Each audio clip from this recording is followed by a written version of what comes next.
अस्सलाम वालेकुम, welcome to mind health care.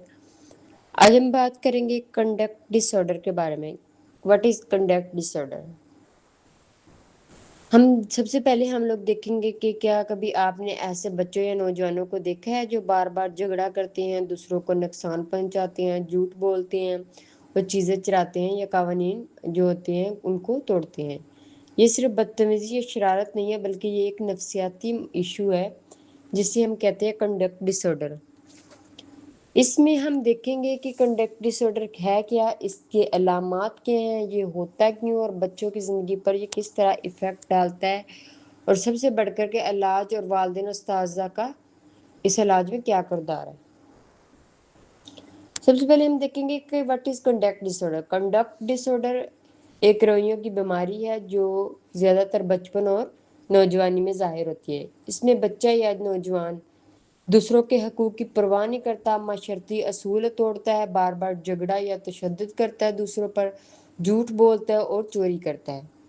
अगर सिंपल वर्डिंग में देखा जाए तो बच्चा अपनी मर्जी के मुताबिक चलते हैं, दूसरों के एहसासात को नज़रअंदाज करते हैं और अक्सर कानून या स्कूल के असूल तोड़ते हैं।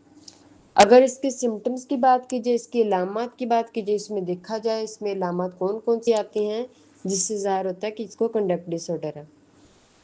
सबसे पहले हम लोग इसमें देखेंगे कि इसमें आएगा कंडक्ट डिसऑर्डर की जो है ना 4 बड़ी अलामत हैं।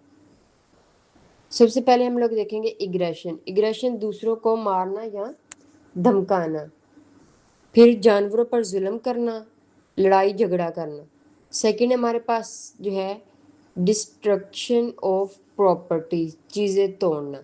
डिस्ट्रक्शन ऑफ प्रॉपर्टी, जानबूझकर आग लगा देना, दूसरों की चीज़ें खराब करना, तोड़ना।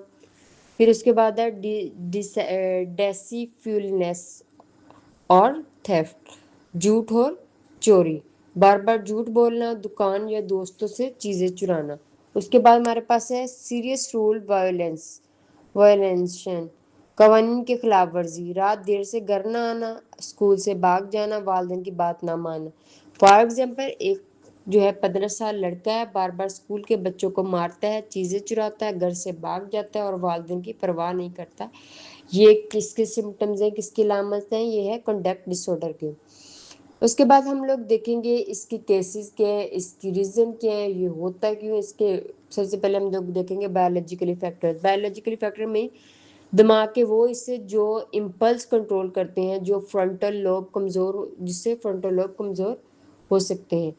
जैसे कि जिनयाती असरात, अगर ख़ानदान में कोई नफ्सियाती इशू है तो ख़तरा बढ़ जाता है।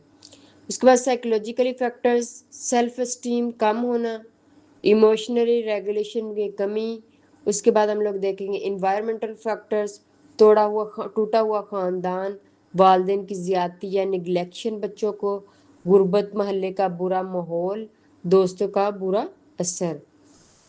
ठीक है, उसके बाद हम लोग देखेंगे टाइप ऑफ कंडक्ट। सबसे पहले हमारे पास आती है चाइल्डहुड ओनेस टाइप। अगर तो 10 साल की उम्र से पहले शुरू होता है तो ज़्यादा शदीद और लंबे अरसे तक रहता है, ये वाला चाइल्डहुड होनेस टाइप। दूसरा हमारे पास है जी adolescent one side onset type. 10 साल के बाद शुरू होता है, अक्सर पीर प्रेशर की पेर पर प्रेशर की वजह से। उसके बाद अनस्पेसिफाइड में जब सही उम्र मालूम ना हो या अलामत मिक्स हो। उसके बाद हमारे पास आ जाता है कॉन्सिक्वेंस। अगर हर वक्त अगर टाइम पर इसका जो है ना ट्रीटमेंट ना किया जाए तो ये कंडक्ट डिसऑर्डर वाले बच्चे बड़े होकर ये और प्रॉब्लम्स में हो जाते हैं। उसके बाद अगर इस एंटी सोशल पर्सनैलिटी डिसऑर्डर के शिकार हो सकते हैं ये बड़े होकर, जराइम, नशा आवर चीज़ें और जेल में जा सकते हैं। जेल में जाने के खतरा बढ़ सकते हैं, पढ़ाई और रिश्ते खराब हो जाते हैं। अगर इसकी ट्रीटमेंट के बारे में बात किया जाए तो इसके साइकोथेरेपी में सबसे पहले आ जाता है कॉग्निटिव बिहेवियर थेरेपी, जिसे हम सीबीटी भी कहते हैं, बच्चों को सही और गलत सोचने का तरीका सिखाता है। फैमिली थेरेपी, वालिदैन बच्चों का साथ علاج، اس کے بعد اینگر مینجمنٹ ٹریننگ، غصہ کنٹرول کرنا سکھایا جاتا ہے۔ اس کے بعد پیرنٹنگ پروگرام، والدین کو ڈسپلن اور محبت کے ساتھ تربیت دینا سکھایا جاتا ہے۔ کنسسٹنٹ رول اور positive reinforcement, school based program, counselling, school میں کاؤنسلنگ کی جاتی ہے۔ سیف انوائرمنٹ، بچوں کو سیف انوائرمنٹ دیا جاتا ہے۔ میڈیٹیشن، کبھی کبھار بچوں کو جو ہے نا میڈیٹیشن بھی دی جاتی ہے، اگر بچے کو ڈپریشن، ADHD یا انزائٹی بھی ہو تو میڈیسن دی جا سکتی ہے۔ تو یہ تھا آج کا ہمارا جو تھا ٹاپک تھا